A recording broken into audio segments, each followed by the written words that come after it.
Ini apa? Kalau seorang meninggal dunia, saya anak Pak, saya punya ibu, Bapak juga punya ibu. Kebayang nggak kalau itu ibu melihat anaknya digali dari kubur, diotopsi, dan tidak ditemukannya ada penyebab kematian lain, tidak punya penyakit bawaan. Tapi waktu ibunya tanya, berarti ini karena vaksin. Kami tidak bisa memastikan itu vaksin. Terus buat apa diotopsi? Dan kami juga menemukan keganjilan-keganjilan, Pak. Berapa banyak orang yang di-COVID-kan? Kami juga punya data. Orang tidak bisa masuk rumah sakit kalau tidak COVID. Karena di COVID itu ada anggarannya. Ada anggaran, dan itu kami punya datanya, Pak. Dan ini saya yakin, ini bukan hanya salah Kementerian Kesehatan, tapi paling tidak Kementerian Kesehatan kami minta menjadi corong pertama yang mau bersuara masalah ini. Adanya keterbukaan informasi publik tentang keseluruhan masalah pandemi. Dari mulai masalah protokol kesehatan, protokol penggunaan obat di awal COVID. Karena kami menemukan, Pak, di protokol dari kesehatan tidak ada pemeriksaan gula darah. Padahal semua pasien mestinya gula darah itu ada. Ya, dokter lebih tahu. Saya bukan dokter, tapi saya belajar. Saya bilang tadi kan, Pak, untuk memahami ilmu kedokteran sekarang nggak perlu jadi dokter, Pak. Banyak informasi, tinggal kita pintar-pintar memilahnya. Dan selama saya berbicara tentang aktivis COVID ini, Pak, saya tidak pernah berbicara tanpa bukti data.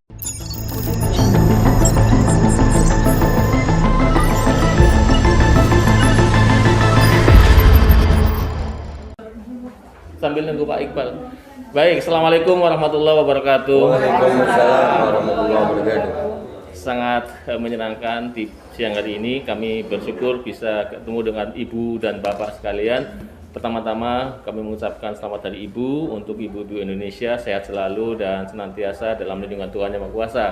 Juga kepada Bapak yang mendampingi dengan setia, terima kasih sudah hadir di Kementerian Kesehatan dalam rangka menyampaikan aspirasi ibu-ibu Indonesia. Kami sudah mendengar suara loudspeaker di luar dengan berbagai tuntutan, dan semalam kami terima juga beberapa tuntutan dari Aliansi Rakyat Menggugat, dan salah satunya adalah tentang vaksin untuk anak 6-11 tahun. Dan yang lain-lainnya sudah diselesaikan barangkali di kementerian lain ya. Iya. Terima kasih. Saya perkenalkan dulu, nama saya Busroni dari Biro Komunikasi dan Pelayanan Masyarakat di Kemenkes. Sebelah kiri saya Pak Iwan Sopyan, Humas dari Direktorat Jenderal P2P. Sebelah kanan saya, silakan. Iya, saya Dr. Dian dari Direktorat Kesehatan. Dr. Dian, di belakang. Dr. Devi dari P2P juga. Kami sementara ditugaskan untuk menerima sambil menunggu Dr. Iqbal dari P2P untuk mendengarkan aspirasi ibu sekalian serta bapak untuk kami terima, dan kami akan sampaikan kepada pimpinan kami yang saat ini sedang menjalankan tugas kenegaraan di tempat lain. Silahkan, mohon berkenan juru bicara dari ibu atau bapak sekalian. Ya, siap. Jadi begini, Pak, seiring berkembangnya informasi di masyarakat sekarang ini, informasi digital, kami pun rakyat sekarang ini sudah belajar juga tentang masalah pandemi ini. Dan dari awal kejadian saya, mungkin Bapak tahu itu sama Dr. Louis. Ya, kami sampai hari ini kami menunggu adanya diskusi debat terbuka antara dua pihak atau dua mazhab dokter yang pro tentang COVID dan vaksinasi dan yang anti vaksinasi. Ya, karena masing-masing punya data. Saya di sini berbicara, saya kira tadi saya ditemui oleh Pak Menterinya. Kalau saya ditemui oleh Pak Menterinya atau jubirnya, saya meminta Kementerian Kesehatan memberikan apa yang sudah kami minta lewat lapor.go.id tentang keterbukaan informasi publik. Dan itu kami juga sudah melayangkan surat ke Ombudsman. Ombudsman juga akhirnya merekomendasi. Artinya, di sini ada beberapa hal yang kami perlu pertanyakan masalah pandemi. Yang pertama masalah PCR. Keakuratan PCR. Yang kedua, masalah efikasi vaksin. Yang ketiga, masalah kontrak vaksin pemerintah Indonesia dengan produsen vaksin. Dan penggunaan EUA, Emergency Use Authorization. Kenapa harus dimandatorikan? Kenapa harus didaruratkan? Dan masalah penggunaan vaksin anak untuk sebuah penyakit yang tingkat kesembuhannya 99, sekian persen, kenapa anak harus diintimidasi dengan vaksin? Anak Indonesia bukan anak yang penyakitan. Anak Indonesia anak yang sehat. Dan tidak sedikit, Pak. Kami sekali lagi tidak anti vaksin. Kami anti pemaksaannya. Andai kata vaksin ini dilakukan secara sukarela, kami tidak seperti ini, Pak. Kami jadi curiga dengan isi vaksin justru karena adanya kebijakan-kebijakan yang merubah negara demokrasi Pancasila ini. Yang mana demokrasi Pancasila ini berbeda Tuhan, kita harus toleransi, Pak. Tapi dengan adanya vaksinasi, rakyat Indonesia sekarang ini, perbedaan vaksinasi sudah ada diskriminasi dan intimidasi. Kami sudah sering, Pak, melihat kesian rakyat didatangi ke rumah-rumah dengan pakaian seragam tentara. Itu belum sakit, udah sakit duluan, takut. Iya, kayak datengin maling. Ini masalah vaksinasi mentinya. Iya, Kementerian Kesehatan loh ini. Kenapa, apa hubungannya dengan TNI? Dan saya juga mau tanya, Pak. Ini termasuk saya kepingin Kemenkes siapkan waktu. Kami mau diskusi debat terbuka dengan Kemenkes. Dengan data dan fakta. Bukan hanya seperti ini. Siapkan waktunya, disiarkan untuk seluruh rakyat Indonesia. Kami akan datang dengan tim terbaik kami. Kami akan bongkar semua data kami. Dan silakan Kemenkes bantah. Dan saya menuntut hari ini ada perjanjian tertulis antara saya dan Kemenkes. Kapan waktunya, dan kalau nanti di diskusi debat terbuka itu kami salah, saya Babe Aldo bertanda tangan rela dipenjara seumur hidup karena telah mengacaukan kekacauan, menyebabkan kekacauan bagi seluruh rakyat Indonesia. Jadi itu yang saya tuntut. Saya tuntut adanya, kan kita di negara demokrasi, Pak. Ya, betul. Bapak menerima kami dengan baik, kami pun senang ini, Pak. Alhamdulillah, ini yang kami cari dari beberapa waktu. Saya berteriak-teriak di medsos, tapi lucu, Pak. Saya berteriak di medsos, bukannya dipanggil, tapi dibungkam. Medsos saya dihilangkan. Bikin lagi, dibungkam lagi. Bikin lagi. Kalau saya memang melanggar hukum dengan kalimat dan narasi saya, kenapa saya nggak dipanggil polisi? Kenapa pihak Kemenkes tidak mau memanggil saya? Apakah memang karena saya benar tapi didiamkan? Atau kalian tahu apa? Nah, ini yang perlu kami diskusikan. Kehadiran kami di sini sekarang ini, Pak, khususnya kami ini yang masalah vaksinasi. Kami menuntut keterbukaan informasi publik dan itu dilindungi oleh undang-undang. Ada KIP, undang-undang KIP ada. Ya, jadi kalau saya mewakili sebagian ibu-ibu ini, kami menuntut adanya diskusi terbuka antara pihak Aliansi Rakyat Menggugat dan tim dengan pihak Kemenkes yang disiarkan untuk seluruh rakyat Indonesia. Kita akan bawa tim terbaik kita melawan tim terbaik Kemenkes untuk berdiskusi, bukan untuk debat biasa aja, Pak. Karena ini menyangkut hajat hidup 270 rakyat Indonesia, 270 juta rakyat Indonesia. Kami tidak mau mempertaruhkan masa depan anak-anak kami, Pak. Nggak sedikit efek samping. Saya nggak mengatakan semua efek samping itu jelek. Enggak. Karena kita tahu efek samping itu berbeda-beda, seharusnya jangan ada paksaan. Kalau ikan laut aja, Pak, ilmu kesehatan standar ini, ikan laut itu penuh protein. Tapi nggak bisa dimakan semua orang. Ada yang alergi. Nah, kenapa untuk masalah vaksinasi semuanya disikat aja? Dan kebijakan-kebijakan intimidasi ini sangat, Pak. Sampai menggunakan. Dan ini kami berharap Kemenkes mau bersuara.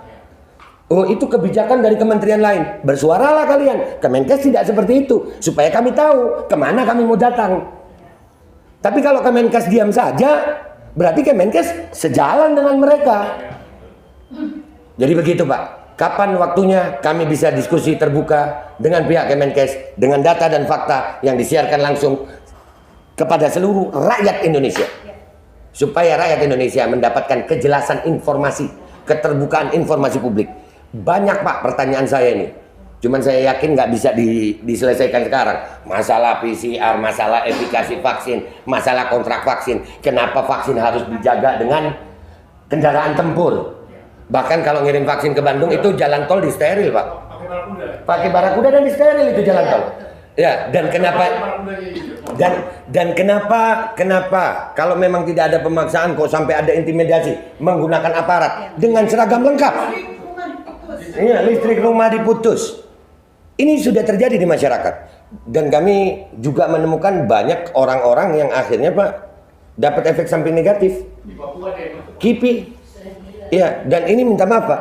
Untuk masalah KIPI itu sampai hari ini Pak sudah terjadi sama almarhum Trio Fauki. Anak umur 22 tahun tanpa ada riwayat penyakit. 22 tahun, sehat Pak. Enggak, bentar Bu. 22 tahun. Setelah divaksin AstraZeneca meninggal dunia. Dan akhirnya diotopsi Pak. Itu Bapak bayangkan perasaan ibunya. Setelah diotopsi dikatakan ditemukan tidak ada penyebab kematian lain.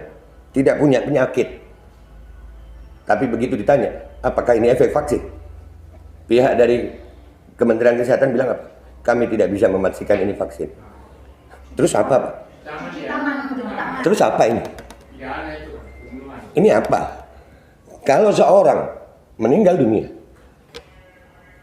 saya anak Pak, saya punya ibu, Bapak juga punya ibu. Kebayang nggak kalau itu ibu melihat anaknya digali dari kubur, diotopsi, dan tidak ditemukannya ada penyebab kematian lain, tidak punya penyakit bawaan. Tapi waktu ibunya tanya, berarti ini karena vaksin. Kami tidak bisa memastikan itu vaksin. Terus buat apa diotopsi? Dan kami juga menemukan keganjilan-keganjilan Pak. Berapa banyak orang yang di-COVID-kan? Kami juga punya data. Orang tidak bisa masuk rumah sakit kalau tidak COVID. Karena di COVID itu ada anggarannya. Ada anggaran, dan itu kami punya datanya Pak. Dan ini saya yakin, ini bukan hanya salah Kementerian Kesehatan. Tapi paling tidak Kementerian Kesehatan kami minta menjadi corong pertama yang mau bersuara masalah ini. Adanya keterbukaan informasi publik tentang keseluruhan masalah pandemi. Dari mulai masalah protokol kesehatan, protokol penggunaan obat di awal COVID. Karena kami menemukan Pak di protokol dari kesehatan tidak ada pemeriksaan gula darah. Padahal semua pasien mestinya gula darah. Itu ada. Ya dokter lebih tahu. Saya bukan dokter tapi saya belajar. Saya bilang tadi kan Pak, untuk memahami ilmu kedokteran sekarang nggak perlu jadi dokter Pak. Banyak informasi, tinggal kita pintar-pintar memilahnya. Dan selama saya berbicara tentang aktivis COVID ini Pak, saya tidak pernah berbicara tanpa bukti, data, dan fakta. Dengan jurnal. Dan saya juga punya guru-guru di belakang saya yang mungkin mereka belum mau tampil sekarang. Tapi saya yakin kalau Kemenkes membuka pintu diskusi ini, maka semua tim saya akan turun. Dan itu kredibel. Mungkin kalau seorang Babe Aldo cuma lulusan SMA, tapi di belakang gue, minta maaf Pak, di belakang saya ada profesor-profesor juga, orang-orang yang ahli dalam bidangnya. Dan kami meminta dari pihak Kemenkes untuk terjadi diskusi terbuka itu untuk keterbukaan informasi seluruh masalah COVID, mulai dari awal sampai akhir hari ini. Dan kalau itu tidak dipenuhi, maka kami menengarai bahwasanya memang terjadi rencana busuk di balik pandemi. Karena kami tidak menuntut macam-macam. Kami menuntut untuk terjadinya diskusi. Saya tidak menuduh Kemenkes salah. Bahkan saya juga siap kalau saya salah. Di perjanjian itu, kalau saya salah, penjara saya seumur hidup. Karena saya sebagai warga negara Indonesia yang baik. Dengan selama ini perjuangan saya, berarti saya salah. Dan saya telah mengacaukan program pemerintah. Dan untuk itu, saya rela dihukum seumur hidup. Sebagai bentuk cinta saya kepada negara Kesatuan Republik Indonesia. Tapi kalau saya benar, tolong rubah semua kebijakannya. Kita perlu pejabat-pejabat yang punya integritas terhadap bangsa. Kita nggak mau nurut-nurut aja Pak sama asing. Kita punya ahli-ahli di Indonesia yang besar kok Pak. Jadi itu aja Pak dari saya. Saya berharap aspirasi kami ini bisa diterima. Amin. Dan kami menunggu.